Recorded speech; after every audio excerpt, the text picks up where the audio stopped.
Hello and welcome. This is EDC with Oaken and Kane. I am Oaken. And I'm Kane. And welcome to our living room. Today we're going to be talking about the QSP Penguin.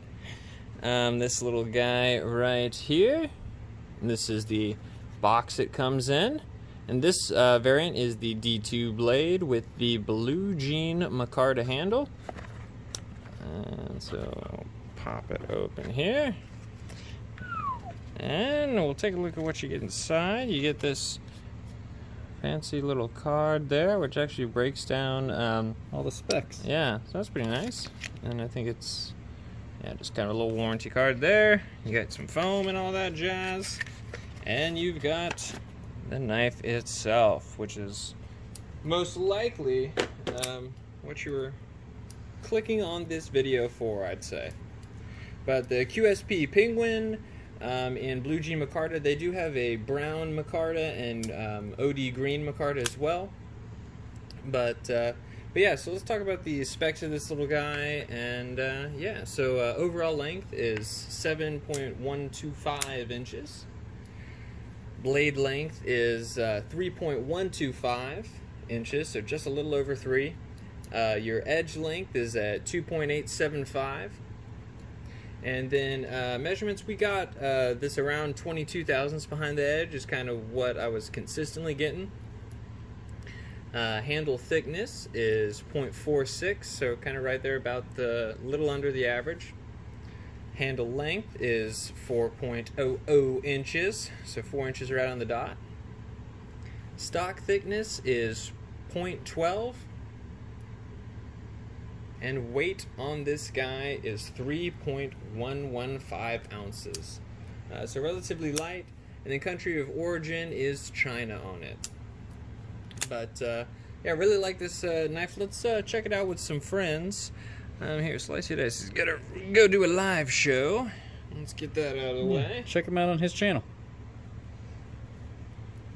Tonight at 9 o'clock, or no, 8 o'clock. 8 o'clock. 7? Make up your damn... Anyways. This is the Spyderco Dragonfly. He's Spyderco Delica.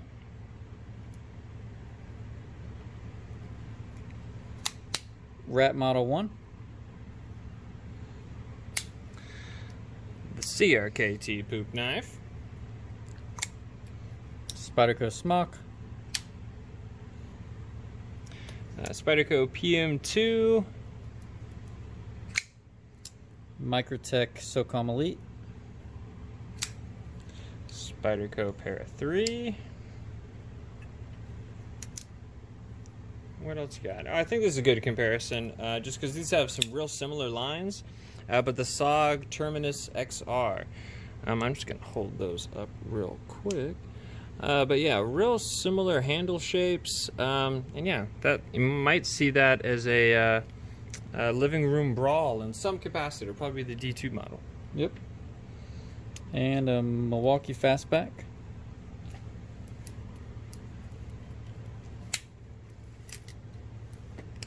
Yeah.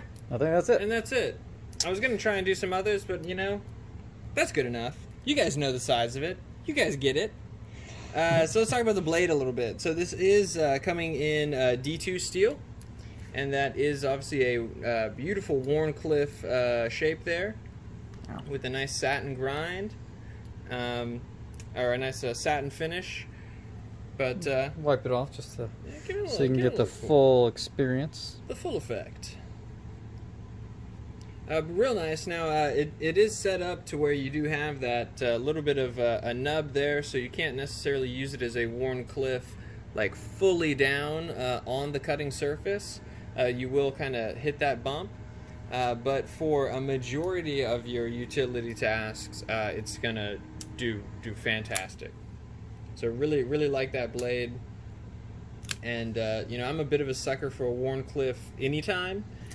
So you know, really do like that. Now I do wish they would have stuck with right at 3 inches or right under 3 inches rather than 3.1. Just for legality's sake, for some of you guys in some of the states out there that are a little bit, shall we say, archaic on some of their knife laws. So yeah, I wouldn't mind them doing that, but I live in a state where that's not an issue, so you know I don't mind. But you know that's always just kind of a nice inclusive touch to do. Handle, it is not on bearings or anything. It is just on bronze phosphor washers, but Phosphor super bronze, smooth. bronze phosphor, however you want to say it. Super smooth. Really, really, really think they got that dialed in very well. Yeah, very impressive for that price. Yeah, very kind of a nice sort of hydraulic-y smooth. And yeah, I was really pleased. I mean, for $29.66, I wasn't wouldn't have harped on them too bad if the action was, you know, about $29.66 worth. But yeah, no, it's definitely punching above its weight class for sure. And so that is blue Jean Micarta on there. And like I believe said earlier, there are two other variants as well, a brown linen micarta and a green linen micarta.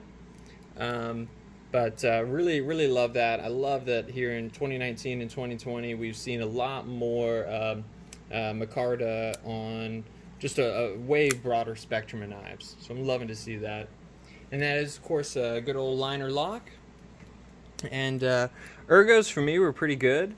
I mean, I didn't have a whole lot of hot spots or any sort of issues like that. I mean, I really liked it. I honestly wouldn't mind if they put some jimping up here, you know, for that kind of style utility cut, and then for really kind of choking up. But, you know, I'm not going to harp on them for that. So I really liked it Ergos-wise. To me, it was relatively simple. Even that second little swell at the very bottom of the handle there doesn't necessarily get in the way of anything or even kind of force the hand into a particular grip. So I was pretty pleased with that. I agree. I like the Ergos a lot. There's not really a hot spot from this clip at all. On the SOG terminus, I noticed when I was holding this butts out a little bit. I feel it in the palm of my finger right here, but not so with this clip. It's very well done on the QSP Penguin. But yeah, feels very good. Squeeze it, no real big hot spots. I feel the tip of that just a little bit, but not enough to complain about it. There is some jimping up here, which helps.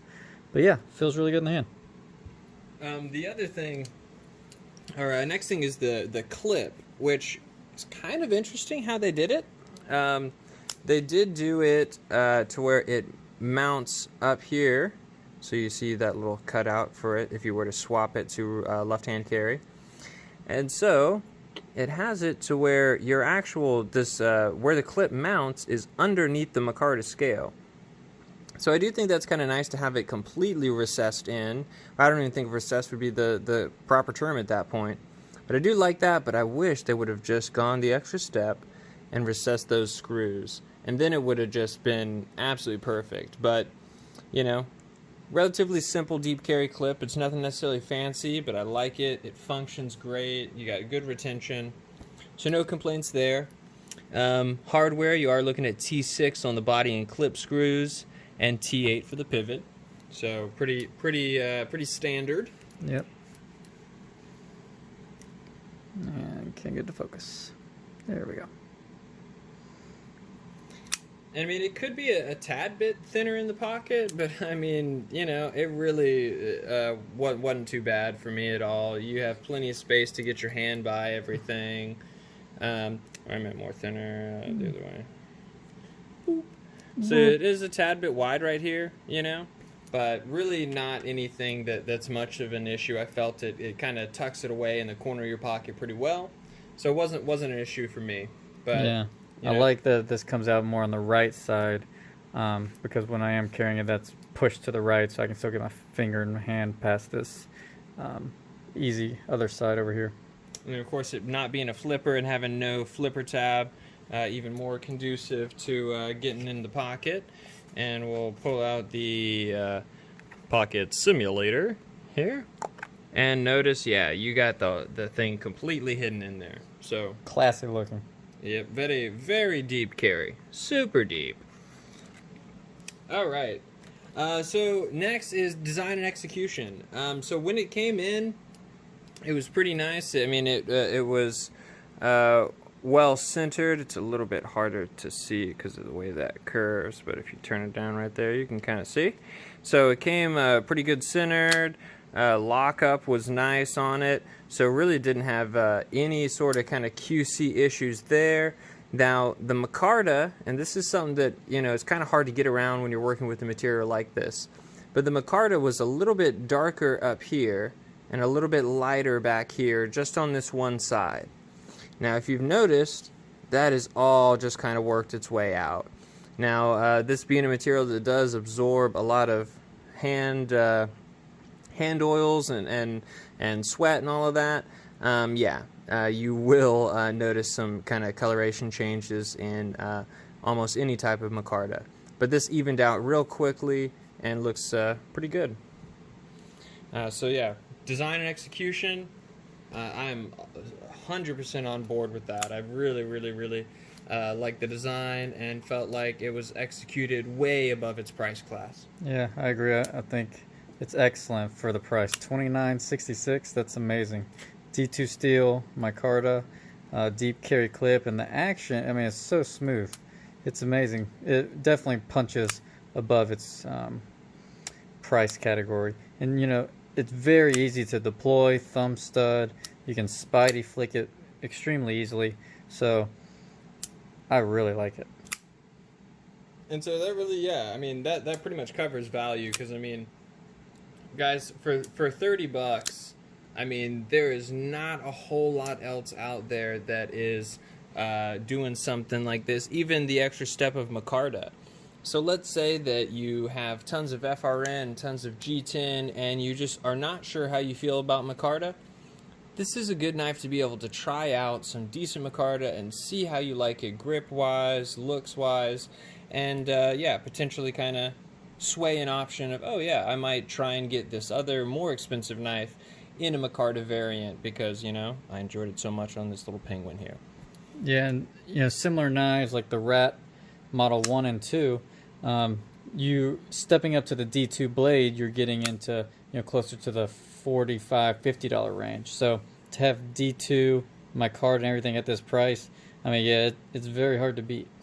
And even the deep carry clip, you know, Rats always have just kind of a standard spoon clip, so even getting that extra little touch is kind of nice. So I really like this as a good, solid alternative to a Rat 2.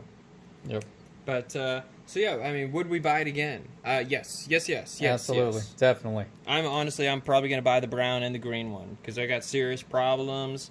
And I think this is a good knife that, like, it is good to give to a buddy, to give to a, you know, an uncle, a friend, you know, somebody who, you know, is kind of just used to some of the big box brands and maybe not as familiar with some of the other kind of knife companies that are still a little bit smaller or a little bit more specified or a little bit, you know, too Chinese for some people's taste, I guess. But, you know, I think this is definitely a great knife from QSP. Definitely a home run. Really enjoy it. I agree. So definitely recommend. Would definitely buy again. And like Oaken said, I'll probably buying one as well. I'm going to look at the different options and see which one will fit my taste the best. But it's a very fidgety, great knife. And anyone that doesn't even know how to use a knife will easily just pick this up, pull it out. Just very simple to use. Good recommendation on this one. And just a quick little note on that. I can't tell you how many people have trouble figuring out a compression lock or an axis lock when they're kind of not knife guys. So that was actually a really good point. This is just a basic, no nonsense. You know what you're messing with there. Unless it's a back lock, which most people do know how to figure out how to get the back lock open. Yeah, it's pretty classic. Pretty classic. But yeah, guys, we really do appreciate you stopping by the living room. I gotta take a sip of my drink real quick. But thank you. But yeah, come back and see us anytime soon, guys. But you gotta go for now. Have a good day.